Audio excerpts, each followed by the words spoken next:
ہاتھ پیلے کر کے ساتھ لے جانے والا ناپسندیدہ مرد منہ کالا کر کے چھوڑ جانے والے محبوب سے لاکھ درجے بہتر ہے۔ آج کل مرد عورت کے جسم تک پہنچنے کے لیے دو کام کرتا ہے: ہمدردی دکھاتا ہے، حد سے زیادہ تعریف کرتا ہے، اور جب مرد اپنے مقصد میں کامیاب ہو جاتا ہے تب عورت اس کے لیے کوئی معنی نہیں رکھتی۔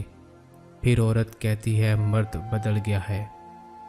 اگر تم محبت کے بدلے محبت چاہتے ہو تو تم محبت نہیں تجارت کر رہے ہو، کیونکہ محبت میں محبوب کی خوشی ضروری ہوتی ہے، نہ کہ بدلے میں محبت۔ عورت کو بس پیار والی زبان سمجھ آتی ہے۔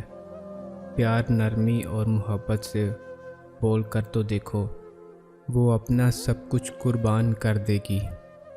عشق میں اس لیے دھوکہ کھانے لگے ہیں لوگ، روح کی جگہ جسم کو چاہنے لگے ہیں لوگ۔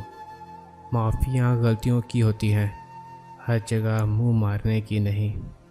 چند مقامات پر آپ کا خود کو بے وقوف ثابت کرنا ہی در حقیقت بہت بڑی سمجھداری ہوتی ہے۔ ایک عورت اپنے جسم کو صرف اس مرد کو چھونے دیتی ہے جس نے اس کے جسم سے نہیں بلکہ اس کی روح سے محبت کی ہو اور اس کے ساتھ نکاح کا حلال رشتہ بنا کر اسے اپنی بیوی بنایا ہو۔